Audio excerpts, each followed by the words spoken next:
seja muito bem-vindo à nossa segunda aula de vendas para o governo. E nesta aula vamos aprender a questão de modalidades. Antes de colocar a mão na massa, você precisa entender sobre as modalidades, tá?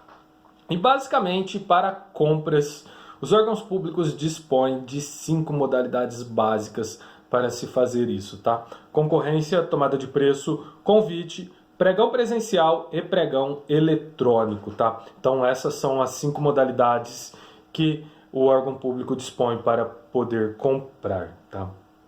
Então vamos lá, vamos falar das modalidades presenciais. Concorrência, tomada de preço, convite e pregão. Para todas essas modalidades você tem que apresentar 2 envelopes para o órgão público, tá? Quais são esses envelopes? Um envelope contendo documento de habilitação, outro envelope contendo a sua proposta, tá? No decorrer do curso eu vou te explicar como você montar isso certinho, mas basicamente você tem que saber isso, tá? Isso eu estou dizendo nas modalidades presencial. E outra característica, você tem que estar presente no órgão público ou mandar por correio, tá? Não existe nenhuma vedação em lei para você mandar os seus envelopes por correio. Só tem que ficar atento a alguns detalhes que eu vou te explicar no decorrer desse curso, tá bom? Então você pode mandar sim essa documentação por correio. Concorrência, tomada de preço e convite, como que funciona? Primeiramente, abre-se a habilitação jurídica da empresa. Estando tudo ok, abre-se a proposta, tá? Aquele que der o menor preço, efetivamente venceu a licitação, certo? Existem alguns casos de empate ficto para empresas MEs, EPPs e MEIs, mas não vamos entrar nesse detalhe neste momento. Terá um módulo específico para isso, onde eu vou te explicar isso detalhadamente, tá bom? Não vamos nos prender a isso. Então, basicamente, concorrência, tomada de preço e convite, 2 envelopes lacrados, um contendo habilitação, todas as empresas que estiverem com a sua habilitação ok, passará para a fase de proposta, quem estiver com a proposta ok, contratará, ok? Maravilha. Pregão é um pouco diferente, tá? O pregão ele é caracterizado por 2 situações inusitadas exclusivas para esta modalidade, ok? A primeira é a inversão de fase. A segunda é a renovação de preço, que é o que a gente chama de etapa de lance. Pô, Antônio, como assim inversão de fase? É que assim, você já sabe que primeiro abre-se a habilitação e depois abre-se a proposta. No caso do pregão, primeiro abre-se a habilitação e depois abre-se a... Perdão, no caso do pregão, primeiro abre-se a proposta e depois abre-se a habilitação, ok? Então não confunda, pregão primeiro proposta, depois a habilitação, certo? E existe também a questão da renovação de preço, que é a etapa de lance. Então eu vou ilustrar aqui uma disputa de lance para você entender. Então imagine o seguinte, o que a lei fala das regras para disputa de lance. Você tem que tomar muito cuidado em relação a isso para você não estar fora neste momento da disputa de lance. Então o que a lei diz?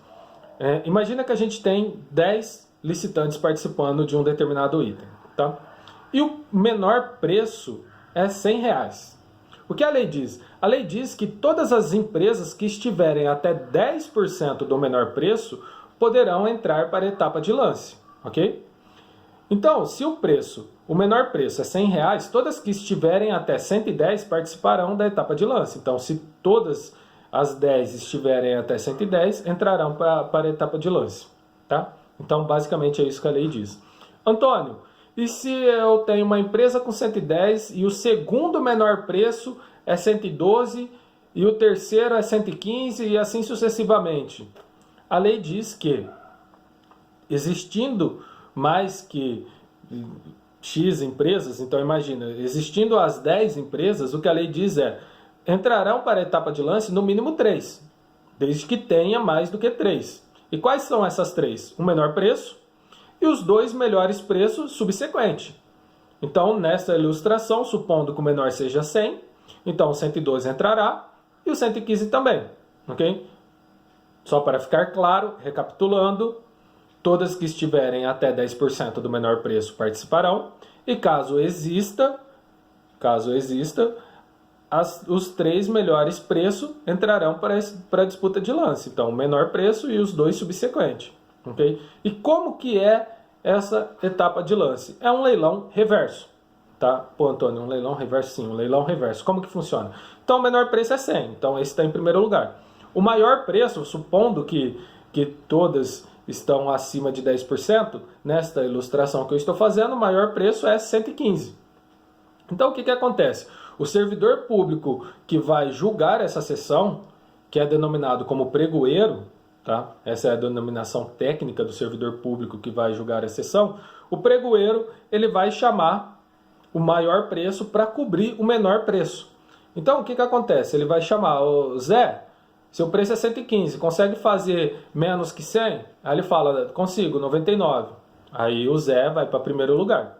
Aí o de 112, João, você consegue cobrir o menor preço, que é o do Zé agora, 99? Consigo, 98. Aí ele vai para primeiro. Aí o que tinha 100 já não é mais o primeiro, ele está lá no fim. Aí ele vai chamar, Pedro, você consegue cobrir o preço do João? Consigo, 97. E assim sucessivamente, até restar apenas uma empresa.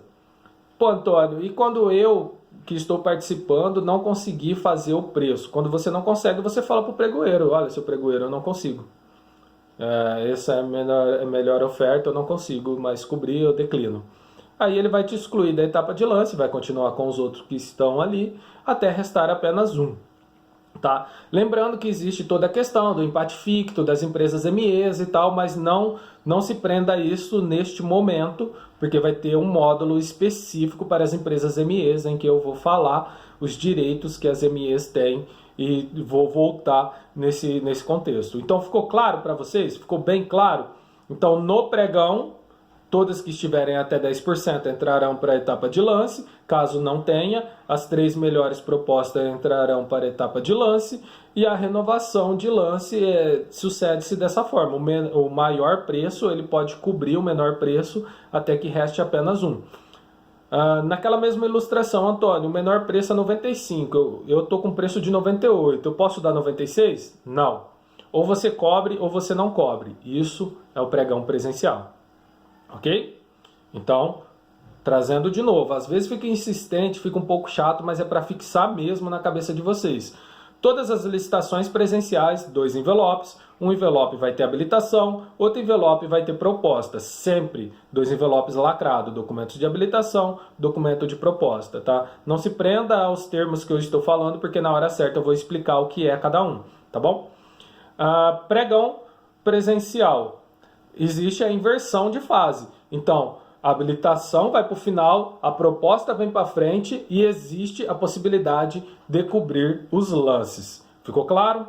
Antônio, você tinha falado mais uma modalidade que é o pregão eletrônico. Como que funciona o pregão eletrônico? Basicamente, bem basicamente, o pregão eletrônico é a mesma situação do pregão presencial. Existem algumas diferenças, então eu vou fazer isso separado para você poder entender em relação ao pregão eletrônico, que diferencia com as outras modalidades. Porém, você não vai apresentar envelope nenhum a princípio. O que você vai fazer é toda aquela documentação que iria no envelope de habilitação e sua proposta, que estaria em outro envelope, ele vai ser inserido dentro de um site antes da disputa efetiva. Mas o pregão eletrônico também tem disputa de lances. E existe uma situação que é os lances intermediários ali, em alguns casos. Mas isto, quando chegar no pregão eletrônico, eu vou explicar certinho para você. Vai ter um módulo específico para pregão eletrônico, tá bom?